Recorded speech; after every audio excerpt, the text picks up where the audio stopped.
JVP Action endorsed Zohran Mamdani, who's running for mayor. He also has gone on hunger strikes. I know he did it once with taxi drivers. He also did it for Gaza. In front of the White House. In front of the White House, yeah. And he is running for mayor. There's the primary is tonight. People probably know that. He has been very attacked, surprise, surprise, for saying that he believes in equal rights. Like he wants Israel to be a place with equal rights. And because of that, he's been getting a lot of attention. And, this is Stephen Colbert is someone who used to be very disruptive. He did an amazing sketch where he actually mocked and he eviscerated the Israelis. Do you agree with 100% of what Israel did? Well, not 100%. How dare you? He had Michael Oren on, and the ambassador, and he actually said... Today, the Israeli government announced that it was easing the blockade to allow snack food, like potato chips and soft drinks, into Gaza. What made them suddenly less dangerous? Palestinians should go back to where they come from. Israel is for Israelis. If anything, the Palestinians should go back to where they came from. I think... Do you agree? Do you agree, sir? I do not agree. It's time to get them back. Like something that he could only get away with because his voice is satirical. But here he is talking to Zohran Mamdani and Lander, Brad Lander, both of whom are running for mayor. They've cross-endorsed each other because you can rank vote. So let's just take a look at this. I want to get your response. Community's fear of the true and rising anti-Semitism, not only around the world, but in this country and shamefully in New York, which is the largest Jewish population of any city other than Tel Aviv in the whole world. And they are worried. They're very upset by some of the things that you've said in the past. And they are afraid that your mayorship would actually lead to increased anti-Semitism, that they believe that would be more dangerous for them. What do you say to those New Yorkers who are afraid that you wouldn't be their mayor, that you wouldn't protect them?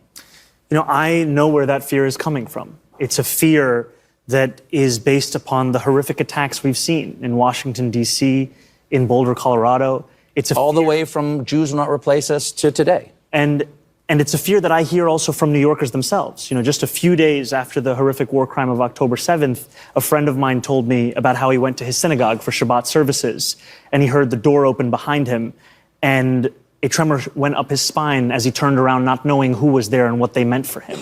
I spoke to a Jewish man in Williamsburg just months ago who told me that the door he left unlocked for decades is now one that he locks. And ultimately, this is because we're seeing a crisis of anti-Semitism. And that's why at the heart of my proposal for a Department of Community Safety is a commitment to increase funding for anti-hate crime programming by 800%. Because to your point, anti-Semitism is not simply something that we should talk about. It's something that we have to tackle. We have to make clear there's no room for it in this city, in this country, in this world.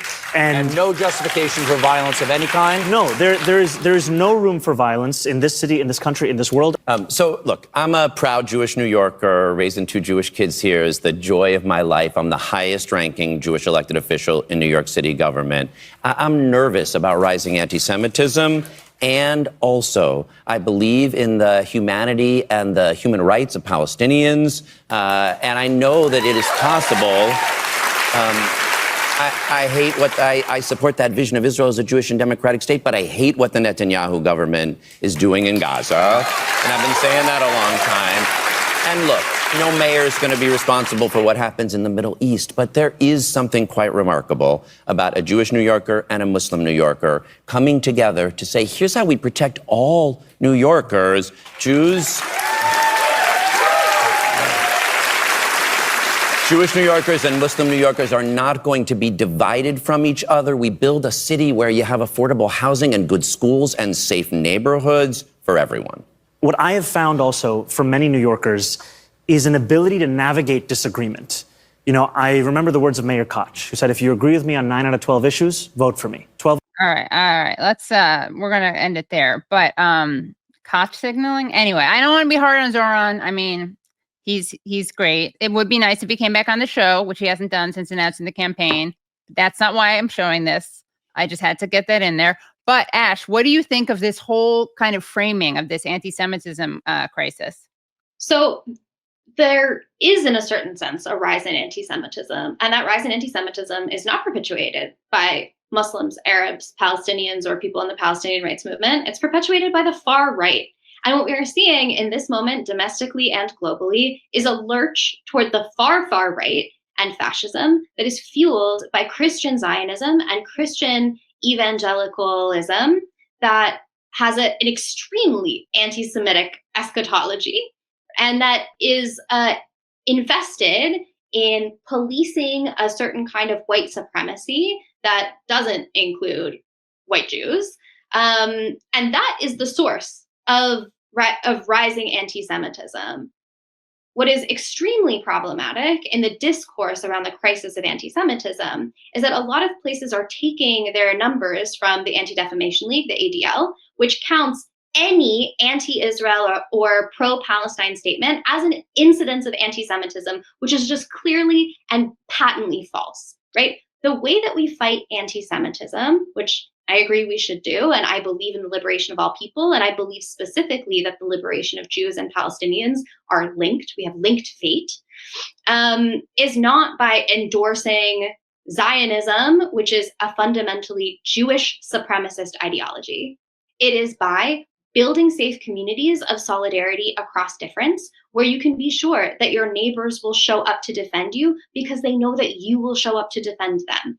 And like that is how we can counter anti-Semitism, not by leaning into far-right ideology, into Zionism, or into arming Israel, or hurtling ourselves into potential regional war in the Middle East. Like that keeps no one safe, not even Jews. Right. And also another thing that doesn't keep Jews safe is, and you referred to this earlier, like when you thought that you had a crisis because you thought you couldn't be Jewish without being Zionist, is that very claim that being Jewish means being Zionist.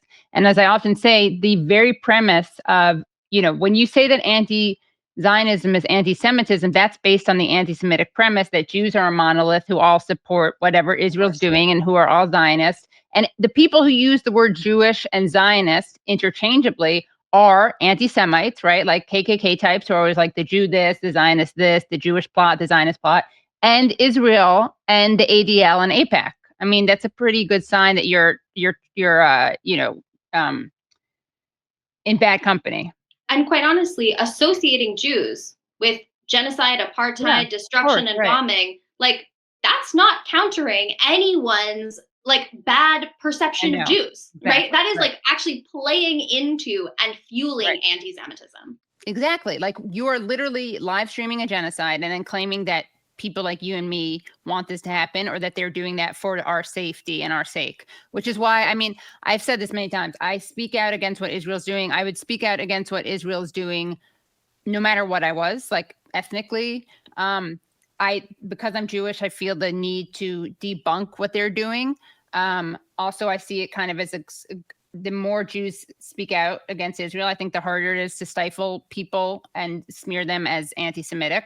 And this is not my primary motivation, but it's so ironic when Jews call people like us self-loathing or anti-Semitic. Like, I actually think that those Jews who call us anti-Semites are the ones who are perpetuating anti-Semitism much more than we do, because I think that if Jews don't speak out and say this is not Jewish, this is not our Jewishness, then how is the world going to see Jews?